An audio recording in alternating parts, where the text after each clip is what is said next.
I was like, what the fuck is going on here? But I accept it, I'm a man. I don't make was to box Daniel Dubois. I would box that motherfucker's ears off. He wouldn't land the glove on me. It'd be one-sided beatdown.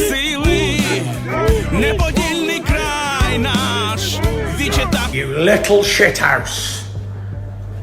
You little shitbag. Talking shite. I'm afraid you'll put me fist right for the side of you, little sausage. Tyson didn't just criticize Dubois, he buried him, calling him a bum and clowning his loss to a smaller man. That's not just banter, that's fury from a man who's fed up with the fake hype. Dubois dared to throw shade at Usyk, but Fury reminded everyone exactly why Dubois isn't ready for that level. The heavyweight king has spoken, and just when you thought Fury was done, he doubled down. But do I think he's a great fighter? Hell no, I don't think he's a great fighter. I think he's a useless bum. And then he fought a boxer at half of his weight and a foot shorter than him and got outboxed and everything. Here's the twist. Fury still respects Usyk. While Dubois is young and bullish, Fury hints at Usyk being the real prize. He throws shade at controversial decisions, but still picks Usyk as the man he'd return for. Why? Because even at 38, Usyk's skill terrifies the best. That's the level Dubois can't sniff yet. Back out, it could have been me, it could have been you, it could have been anybody. In the heavyweight division, it's what happens. After Fury called Dubois a bum, Chisora basically confirmed it. He's not built for war. Usyk lives in chaos. Dubois can't even visit. This fight isn't for the bold, it's for the insane. And if Dubois shows up thinking he can cruise on power alone, Usyk will drag him into the deep and drown him. And if surviving Usyk's mindset wasn't hard enough, wait till you see how his feet turn killers into clueless statues. It's going to be difficult, but Usyk is always using movement. So you come forward and you go sideways and he's still in the middle of the ring. You won't go back to the ropes. He'll just go left, right, moving sideways, basically. He seems a really intelligent boxer. And that's the nightmare no one talks about.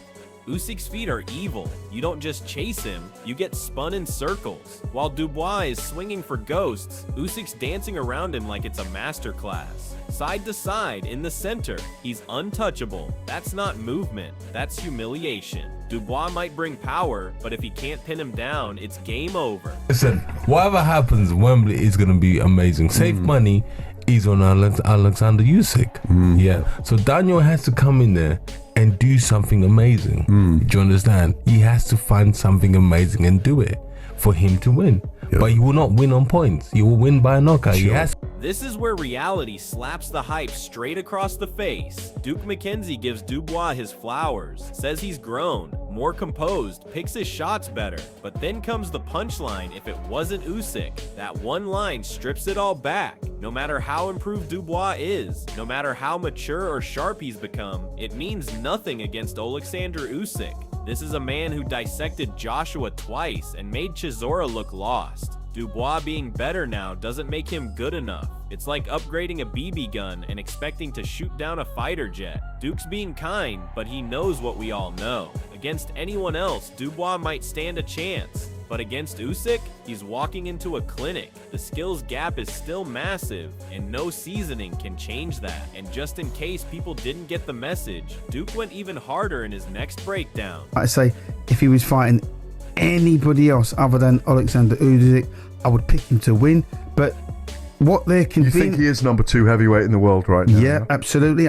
This is where Duke McKenzie crushes the delusion completely. Some people act like Usyk's slowing down, like his age is creeping in, but Duke isn't buying any of that nonsense. He sees right through the noise and calls it how it is. Usyk's not declining, he's evolving. If Dubois raises his game, Usyk raises it higher. That's the brutal truth Dubois' camp keeps ignoring. They're preparing for a static target, a man on the decline, but Usyk is anything but. He adjusts, adapts, and always finds a way to win. No version of Dubois can break Usyk, because Usyk's greatness multiplies under pressure. It's not a fair fight, it's a cruel mismatch in intelligence, experience, and class. And if Dubois comes in thinking he's got the upper hand, he's walking into the jaws of a master who hasn't even peaked yet. But then Johnny Nelson threw a grenade into the mix, questioning Usyk's hunger entirely. I think that what Dubois' team are clearly overlooking is the fact that if Dubois raises his game, then Usyk will raise his game. Usyk isn't shot, he's not over the hill. He's got plenty of miles left on the clock, I believe. And I think if whatever Daniel Dubois brings to this fight, Usyk will still. Johnny Nelson's take here is pure shock value, but let's be honest, it's borderline delusional. Saying Usyk's got 1 foot out the game, that's not analysis, that's fantasy. The man who just went through 24 brutal rounds with Anthony Joshua and came out smiling isn't tired, he's laser focused. Usyk doesn't need to scream or posture to prove he's hungry. His silence is more dangerous than Dubois' shouting. Nelson might sense fading appetite, but it's more likely Dubois is hoping that's true, because it's the only thing that gives him a sliver of hope. Usyk's professionalism is mistaken for detachment, but it's actually deadly precision. If anything, it's Dubois who's looked unsure, ducking pressure, fading when it matters. Usyk doesn't need to prove himself anymore, but he still does. That's the scariest thing about him. He's already conquered, yet still obsessed with perfection. And then, like clockwork, Dubois opened his mouth and proved once again he's all bark. 1 foot out already. He's Usyk talking like that. He's got 1 foot out already. If he's talking like that, that means, as far as I'm concerned, I sense his appetite is slipping away. He's very professional, gets the job done, knows what he has to do in the ring and in training. But to me, he's now 1 foot out.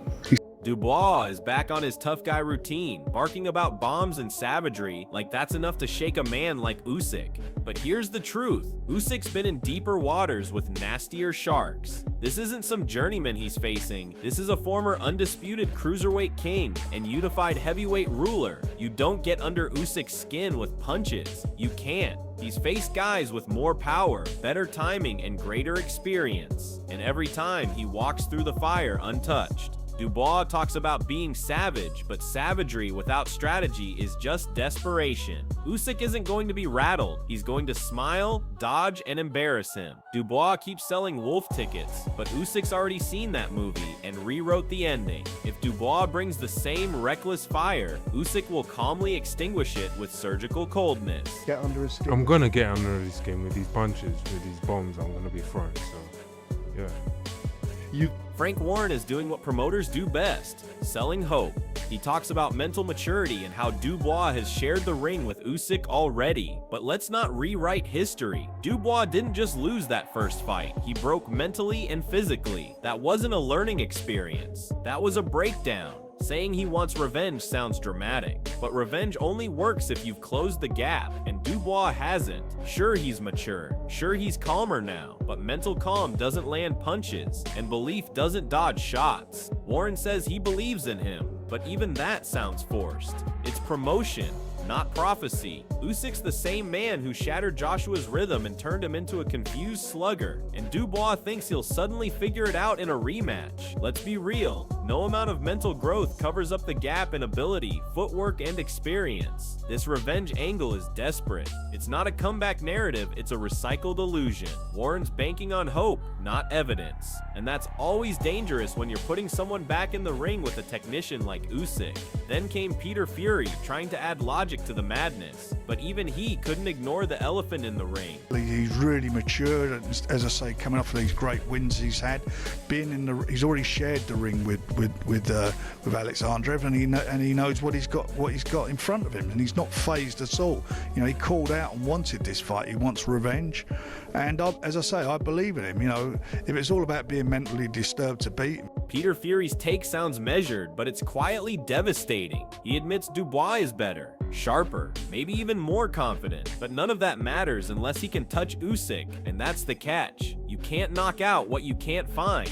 Usyk's footwork isn't just slick, it's demoralizing. Ask Joshua, who spent 24 rounds swinging at shadows. Ask Chisora, who thought pressure would work until it didn't. Dubois' best weapon, his power, is instantly neutralized if he can't close the distance. Peter calls Usyk a box of tricks, but it's more like a labyrinth. By the time Dubois gets set to throw, Usyk's already turned the angle and hit him twice. And even if Dubois does land something, history shows Usyk can take it and keep coming. This isn't about brute strength, it's about ring IQ, foot placement, timing, and adaptability. Dubois might come in improved, but Usyk was already elite. That gap hasn't closed, it might have even widened. Peter knows it. His tone gives it away. Deep down, even he sees the same truth. Landing that big shot sounds great, until you realize you're in there with a ghost. Then Tony Bellew stepped up and you could feel the frustration boiling over. Best friends? I love you, man. They're buddies? Like they were family friends? I mean, can you imagine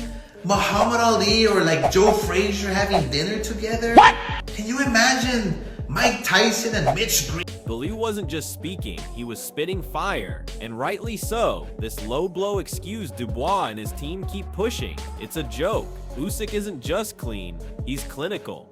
Bellew faced him. He knows what it feels like to be dismantled by Usyk's craft. Bringing up fouls is a weak deflection, an attempt to rewrite a loss that was brutally clear. Dubois took the easy exit when things got tough, and instead of owning up, they've been trying to spin it ever since. Bellew's not having it. He's seen greatness up close and respects it too much to let Dubois' camp drag Usyk's name through the mud. The truth is, Usyk outboxed him, out-toughed him, and broke his will. No illegal shot, just superior skill. Trying to paint Usyk as a cheat isn't just desperate, it's insulting. Bellew made sure to remind everyone you didn't lose because of a foul. You lost because you weren't good enough. And in the rematch, it'll be even worse because now Usyk's expecting the excuses and ready to give Dubois another painful lesson. And finally, Dave Coldwell brought it all home with a chilling warning and a brutal reminder. Enough.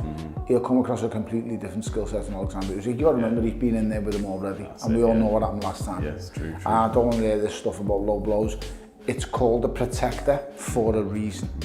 If you hit a protector, guess what? It's low. Dave Coldwell tries to balance both sides, but in the end, he drops the hammer. Yes, Usyk has miles on him. Yes, those wars with Fury were brutal. But then Coldwell hits the truth. Usyk's a different animal, and that one sentence says it all. While Dubois walks around confident and loud, Usyk is built differently. Quiet, deadly, methodical. Even if his body's taking hits, his mind is still operating at a level most fighters will never reach. Coldwell doesn't deny Dubois' confidence, but confidence without calculation is just ego, and that's Dubois' biggest weakness. He thinks belief is enough, but belief doesn't dodge jabs. Belief doesn't spin off angles. Belief doesn't win rounds. Usyk's been through fire and still smiles like he's untouched. That's the difference. Dubois may be young and fresh, but Usyk's battle-tested and twice as dangerous. Coldwell warns us not to underestimate wear and tear, but in the same breath reminds us exactly why Usyk remains untouchable. Even bruised, he's still the superior machine.